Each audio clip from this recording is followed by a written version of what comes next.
Bonjour mes frères et sœurs dans le Seigneur, je vous salue tous au nom de notre Seigneur Jésus-Christ.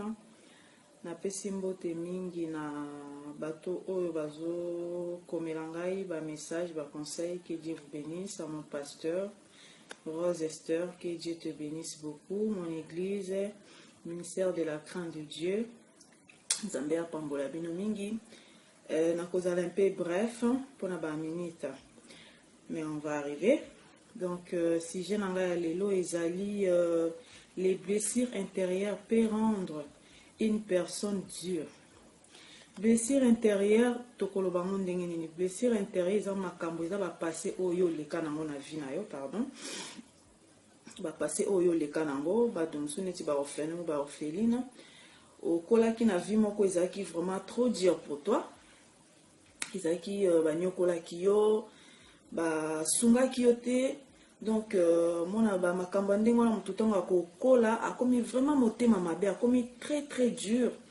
Mutu muso azaki na besoin lisungi, azaki vraiment na besoin batu ba sunga ye, mais akutana ki na mutu vraiment asunga ye ta arrivé peut-être place où alinga ki akoma. Muta bongo soki azui ba musu ba koma ka vraiment motema mabe. Mutu mususu eza pe na ba mibali mususu mona lelo musu afandi na mwasi aza trop dur na bana, trop dur na mwasi. Eza na balé passé mususu pa akutana ki na yango. Donc akomi trop dur mususu mona akomi konyokola bato, akomi vraiment motema mabe, akomi radin ko kabate mususu vraiment na makamba do alingi su mutu te, alingi ni na makambo nzambe, alingi do eza mingi eza balé passé ba makambo ka o mutakutana nango mususu pa sambela ki, mais bato akutana ki na bango ba décevaki ye. Donc ça fait qu'à partir de là comme vraiment dire ata makambo nzamba lingi su ko kamuta komi. Donc c'est ça ba blessure nyonso to wana misu motema mabe akomi ba makambo moko vraiment soko fandi na ozo mona vraiment akomi vraiment insupportable. Eza nyonso to wana eza ba mingi eza na le passé oyo akutana ki nango.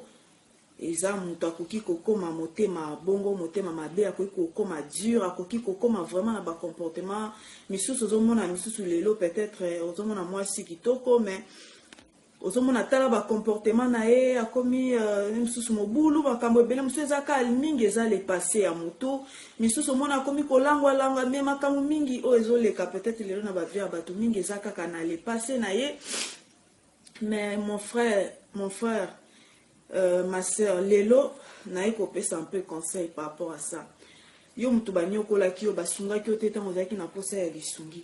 Ndeko na ngai okomi motema mabe ozolinga su batu te, mais dis-moi. Ok na motema mabe yango wapi? Ok na kidira yango wapi? Mutu o anyokola ki yo lelo so abongoli motema ok na omona nzambe. Yo siko ozo continue motema mabe ka ozo kanisa o basala ki pona yo basala ki yo mabe. Siko ok na ngwa yesu so azongi lelo bieso ko kufi.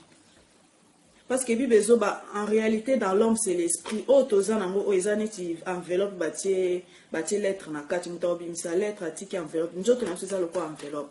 Donc esprit à mutunde eza très important parce que mutu sera kufi c'est pas fini. Et oko vivre lisusu selon tes œuvres. Donc œuvre na soko za ça qui makama malamu ko vivre malamu. Soko ça qui mabe oza na tourmenti okoze la jugement. Ce qui mutakufi c'est pas fini, mutako sabinote. Ok na moteur mabe wana wapi? Moteur mabe wana ok nango sukati wapi? Mutako iko kangolo moteur mabe wana izaka mutako kangolo ba blessure wana izali kaka nzambe. Soko monike muso eza vraiment za besoin osala malamu, mais makambo wana ezongela ke kaka chaque fois, makambo wana ezongela ke kaka wala fo penza koluka basala nzambe ndimela Yesu Masia bengaka Yesu akofana na motema nao ndimela vraiment Yesu Masia comme Seigneur et Sauveur afanda kati nao vraiment parce que tant où ozo penser na makambo wana en fait ozo mi détruit, c'est toi qui es détruit. Parce que ba oba nyokola musu ba kufa mususu c'est toi yo mtotika yo mtozo se détruit plus et robeb ça pe na vie na yo à cause de ça neti baso ba koma mobulu neti ba mibalo ba koma ba milangwa yo mtozo se détruit plus pona nini pona ba le passer likambo le kaki na vie na yo Yesu Masia azana e wana yamba Yesu Masia na bomo ino comme Seigneur et Sauveur na ba prière nzamba okambola yo ba blessure wana ko sila. C'est vrai que oko peut-être ko bossa na te mais orozwa kimia esengo kati na yo. Ba makamu suspect zo le kana ba vie abatu lelo. Tu sais, le diable alingi tout le monde azala mabe. mission ya diable eza tout le monde azala mabe parce que ayebi ke place en fait enfer nzambe asalaki yango mpona mutu te. Enfer nzambe asalaki yango eza mpona diable na bademo na ye. Nzambe asalaki enfer mpona mutu te. Yango monaka nzambe atikaka bato mabe longtemps pour abongola motema. Nzambe alingi mutu akufa na lisumu te parce que enfer wana asalaki yango mpona bato te, asalaki yango mpona mingi eza na bato mpona diable. Diable aza na mission na bavi ya bato. Makamso ezoleka na bavi ozokutana ka na bato moka mabe. Ozokutana ka na bato mabe parce que diable azotia bato makambo wana via mutu po a préparer mutu na mal, po a préparer okoma mabe na mabe wana ekomema yo oko perdre âme na yo. Okozala perdu, okozala sauvé te. Eza mission ya diable na vie ya mutu. Mutu mso mono za mabe te, mais tu comprends pas mutu nyonso oyo kofa na akosala ka mabe. Emso akopanzo basango na ndenga mabe, mais makam o peut-être bato bazolo bana oyo yebi na kati na yo. Exact, ozomona ke oza na yo bongo te. Mutakoki, en fait, c'est Dieu qui nous connaît mieux que bato baza pembe na biso. Donc c'est Dieu qui nous connaît. Yango so omoni makamba bongo rendre ka grâce à Nzambe. Komi tout isama na ote senga ka Nzambe merci, mais yo moko so oyebi ke za nango bongo te. Komi lela na ote, komi nyokama na ote. Pardon, naza un peu enrhumé. Bolimbi sangai. Komi nyokama na ote. Diable aza na mission na vie ya mutu. Diable aza na mission na vie ya mutu.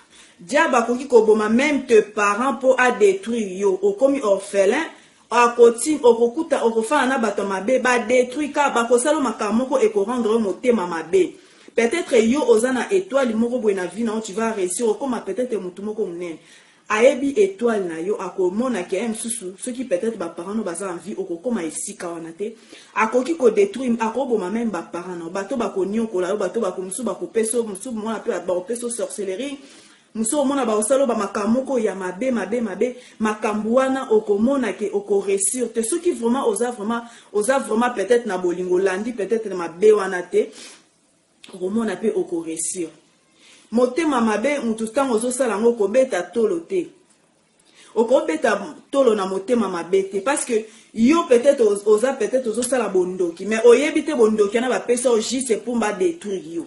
Ozo comprendre te motema mabe ozo sala batiaki bato na nzela basalo mabe poko motema mabe ça juste pour te détruire. Donc mutu fa comme na niveau ya ko comprendre. Donc ba makamso yela na vie c'est diable a prépare. Yo moi si oza moi si mama ozo kutana kana mibala mabe suka suko mona okomi susu motema mabe. Emsu mutu mobile mo akoya na ndenga malamu na vie na ome okomona ka mabe parce que pona nini po yo basala ki okaka mabe nyonso neza diable azo préparer ezala ba raison te muto koma mabe tant ozomona makama bongo faut ko comprendre tant yo za mabe te renoncer yango tous les jours via mutu faut renoncer kana mal faut renoncer na mabe faut renoncer na méchanceté faut renoncer bi bezo ba o azangi bolingo komona Nzambe te.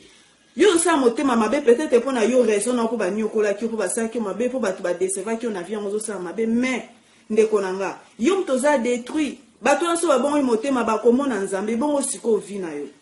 C'est ça. Donc mutu so ta la vidéo vraiment sungaye o ya kota pe vidéo o partager na baninga mususu Nzambe apambola bino mingi. Bonne soirée à tout le monde, que Dieu vous bénisse beaucoup. Merci. Au revoir.